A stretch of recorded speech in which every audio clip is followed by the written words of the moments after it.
नमस्कार, मैं जनता की आवाज़। इस वक्त हम मौजूद है करनाल के एमडीडी बाल भवन में। यहाँ पर कुछ सामाजिक कार्यकर्ता पहुँचे हैं क्योंकि देखा गया है देश में जो लड़कियाँ हैं उनका स्तर जो काफ़ी नीचे है, क्योंकि कहीं ना कहीं देखा जाता है अगर लड़कियाँ जन्म ले लेती हैं तो उनको सड़क पर छोड़ दिया जाता है, जिसके चलते आज सामाजिक कार्यकर्ता यहाँ पर पहुँचे हैं और नव वर्ष के उपलक्ष्य में खुशियाँ साझा की है। और आइए उनसे ही जानने का प्रयास करेंगे। तब तक के लिए वीडियो को ज़्यादा से ज़्यादा शेयर जरूर कीजिए।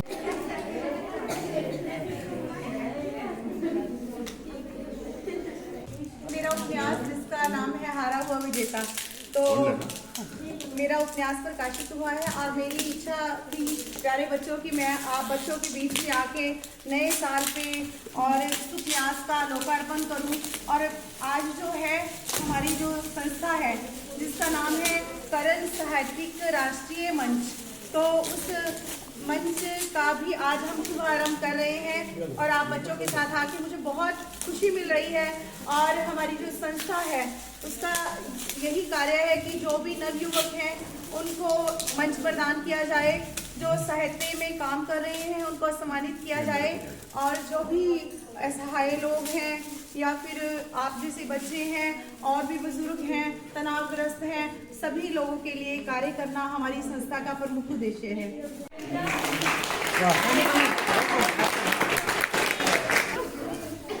ने जो है कर्ण साहित्यिक सांस्कृतिक राष्ट्रीय मंच का शुभारंभ किया है और आज इन बच्चों के साथ आज हम पहुँचे हैं बाल भवन में।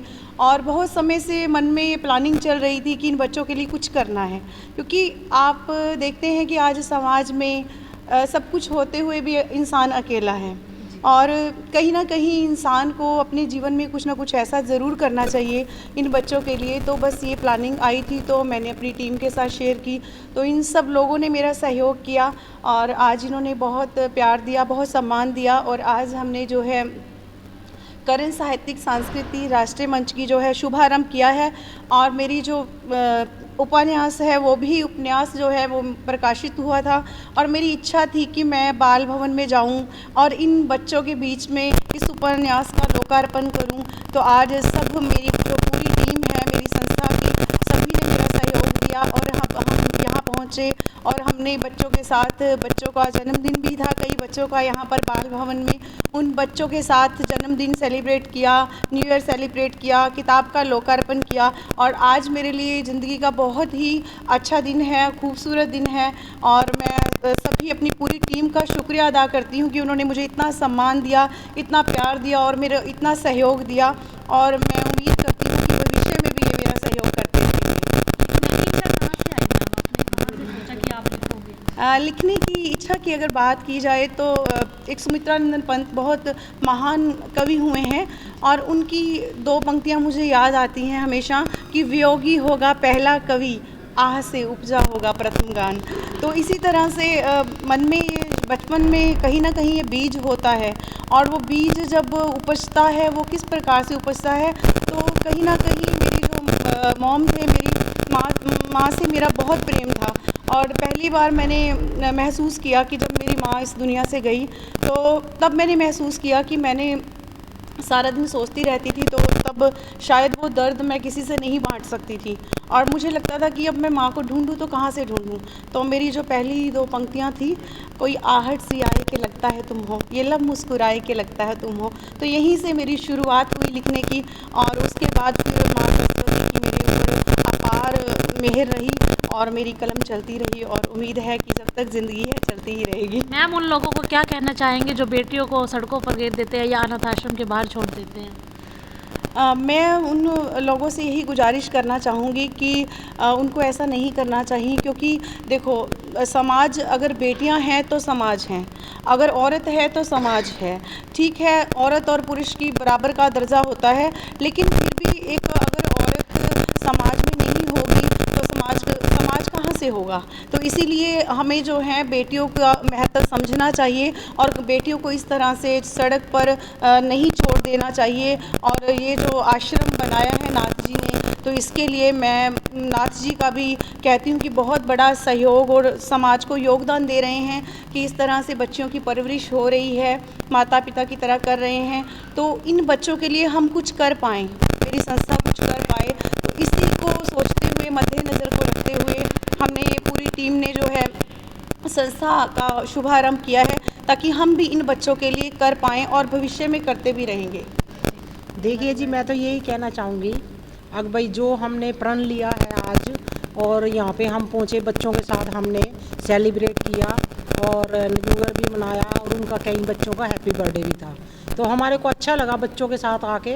और आगे भी हम इसी प्रकार आते रहेंगे और अच्छे अच्छे कार्यक्रम हम करते रहेंगे। वैसे मैं समाज सेवी सुनील गुप्ता करनाल से, तो जैसे भी जो मतलब मेरे से बन पाता है वो मैं करती रहती हूँ और आगे भी इनके साथ अब मैं जुड़ के जितना मेरे से हो सकेगा हम अच्छे अच्छे कार्यक्रम करते रहेंगे। मैम, आपके मन में कब से विचार आया कि आप इन बच्चों के साथ खुशियाँ बांटें इस तरह से? मैं तो जी जब छोटी सी थी ना तभी से मैं समाज सेवी हूँ और 10 साल की थी तब से मैं मतलब गाती भी हूँ। मैं योग मतलब कक्षा में भी जाती हूँ और वहाँ पे भी मैं सुंदर सुंदर भजन सबको सुनाती हूँ। और आज मैंने आप हैप्पी न्यू ईयर के ऊपर भी एक भजन मतलब लिखा है और वो मैंने आज यहाँ पे बच्चों को सुनाया भी था। हमें आज एमडीटी बाल भवन में पहुँच के बहुत अच्छा लगा। हम सब बच्चों से मिले, यहाँ का सारा इंफ्रास्ट्रक्चर देखा, वो सब कुछ बहुत ही बढ़िया है।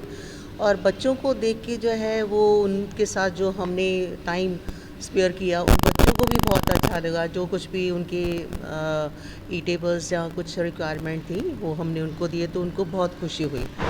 सबसे बड़ा ये है कि मेरा उन सभी बच्चियों से ये संदेश है, मैंने उन्हें दिया भी कि be strong in life, what ever is your that circumstances in life, forget about that and आप में से ही कोई ना कोई कल्पना चावला भी निकलेंगी, कोई ना कोई इतनी अच्छी पायलट बनेंगी, कोई माउंटेनियर बनेंगी वगैरह जो है। तो इनको हौसला नहीं छोड़ना जो है, हम सब इनके साथ है, किसी भी तरह की इनको हेल्प है, कभी भी ज़रूरत है हम इनके साथ तैयार हैं जो है। तो मैम क्या कहना चाहोगे, जैसे देश में भी कई लड़कियां जो है वो वर्ल्ड पे भी पहुंची है, इंटरनेशनल लेवल पर भी पहुंची है और आप भी एक बेटी है, हम भी एक बेटी है, तो देशवासियों को क्या मैसेज देना चाहोगे कि बेटियों को कभी सड़कों पर नहीं छोड़ना चाहिए या अनाथ आश्रम के बाहर? तो उसके लिए मेरा यही संदेश है कि भी आजकल इतनी जैसे नई नई हम NGOs में भी और भी कई ऐसे स्लोगन्स भी हैं कि बेटी बचाओ, बेटी पढ़ाओ, बेटी अपनाओ भी है। तो उसके लिए यही है कि भी बेटी है तो कहिए कि भी वर्ल्ड है, नॉट ओनली इंडिया, वर्ल्ड ही जो है वो एक बेटी के साथ है। पूरा परिवार जो है आगे जो बनता है वो सारा जो है एक बेटी की वजह से ही बनता है। वो बेटी जो है एक माँ के रूप में भी है, पत्नी के रूप में भी है, बहन के रूप में भी है, सब रूप में है। तो पर बेटी है तो ये कि अब ये जहान है जो है, तो इसलिए बेटी का जितना भी सत्कार किया जाए उसको पूरे लड़कों के बराबर, बेटों के बराबर जो है उनकी जो है परवरिश की जाए। तो मेरा ये सबसे बड़ा संदेश है आज नए साल के ऊपर जो है कि तुम्हारी हथेली की लकीरों में मैं शामिल हो गया हूँ, मैं तुम्हारी हथेली की लकीरों में मैं शामिल हो गया हूँ।